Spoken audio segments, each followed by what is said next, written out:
कि एक घड़ी कितने 24 मिनट की होती है। आधी घड़ी कितनी हो गई 12। और आदम में पुनियाद 12 का आधा कितना किया 6। तुलसी संगत साधु की, किसकी संगत करना है? संत की करना है, सठ की मत कर लेना। कि तुलसी संगत साधु की और हरई कोटि अपराध। 6 मिनट भी सच्चे मन से यदि हम परमात्मा का भजन कर लेते हैं, सत्संग कर लेते हैं, तो उसका उद्धार हो जाता है। हम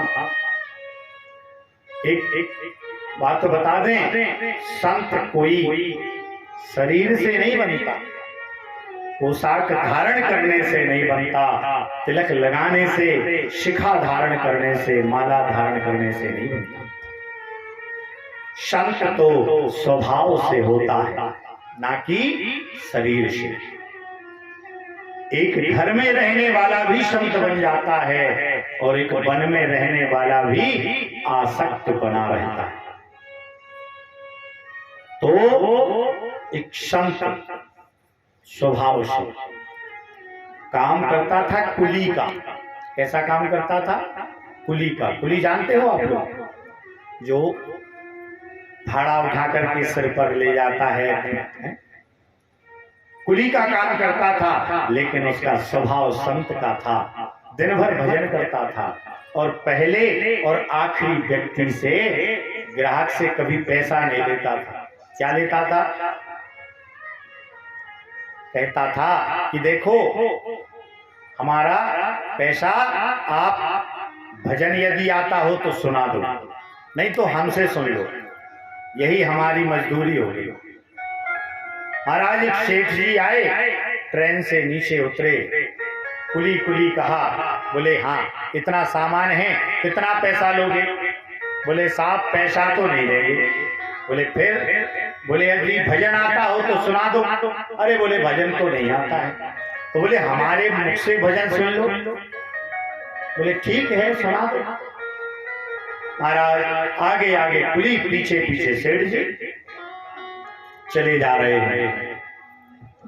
कथा सुना दी, सत्संग सुना दिया। और जैसे ही सत्संग सुनाया तो महाराज उस कुली का स्थान आ गया। उस कुली ने सेठ जी से कहा, सेठ जी आपने जहां बताया था वो स्थान आ गया, अब ये बताइए हमने आपको जो भजन सुनाया वो कैसा लगा? बोले कौन सा भजन? अरे मैं भजन कहाँ सुन रहा था, सेठ ने कहा, मैं तो ये हिसाब लगा रहा था कि कल किसको उधार देना है, किससे उधार लेना है, कितना सामान फिर से खरीद के ला गया। उस कुली को क्रोध आ गया। बोले सेठ जी 24 घंटे के अंदर जितना हिसाब लगाना है लगा ले, 24 घंटे के बाद तू हिसाब लगाने के लायक नहीं रहेगा। क्यों? क्योंकि तुमने वो शब्द कहा है क्या कि हम भगवान का भजन नहीं सुन रहे थे। ध्यान रखना, ये बात कभी मत कहना कि भगवान के लिए समय नहीं है। क्यों? क्योंकि भगवान का ही दिया समय है। किसका है समय? और समय ही बलवान है। ध्यान रखना, जो कहता है ना कि भगवान के लिए समय नहीं है, भगवान उसको इतना समय दे देते हैं, एक छोटा सा रोग दे देते हैं, तो जहां उसको 5 मिनट का समय नहीं है वो महीनों अस्पताल में पड़ा रहता है। इसलिए भगवान से मत कहना कि भगवान के लिए समय नहीं। यहां वह सेठ शरणागत हो गया, इससे मुक्ति का कोई उपाय हो तो बताओ। बोले देखो हमने जो कह दिया वो तो होना है, 24 घंटे बाद तुम्हारी मृत्यु निश्चित है। बोले फिर उपाय हो कोई तो बताओ। उपाय ये है कि जब तुम यमराज के यहाँ जाओगे तो तुम्हारा हिसाब किताब बताया जाएगा और पूछा जाएगा। क्या पूछा जाएगा? कि आपको पुण्य का फल पहले भोगना है या पाप का फल पहले भोगना है। तो ये मत कहना कि भोगना है। क्यों? क्योंकि क्या होता है कि हम जो भजन करते हैं उससे क्या होता है? स्वर्ग मिल जाता है। और जब स्वर्ग मिलता है तो स्वर्ग में जाकर के हम केवल आराम ही आराम करते हैं। क्या करते हैं? आराम करते हैं और ऐश करते हैं। वहां जितना पुण्य होता उसको नष्ट करके और फिर चले आते हैं। तपेश्वरी तो राजेश्वरी और राजेश्वरी तो नरकेश्वरी। पहले भजन किया तो स्वर्ग मिल गया, स्वर्ग मिला तो फिर पाप कर बैठे, पाप किया तो फिर जाकर के नरक में चले गए। तो बोले भोगना नहीं है, उनसे कहना कि हमने जो पुण्य किया है उसका फल देखना है। महाराज बोले ठीक है।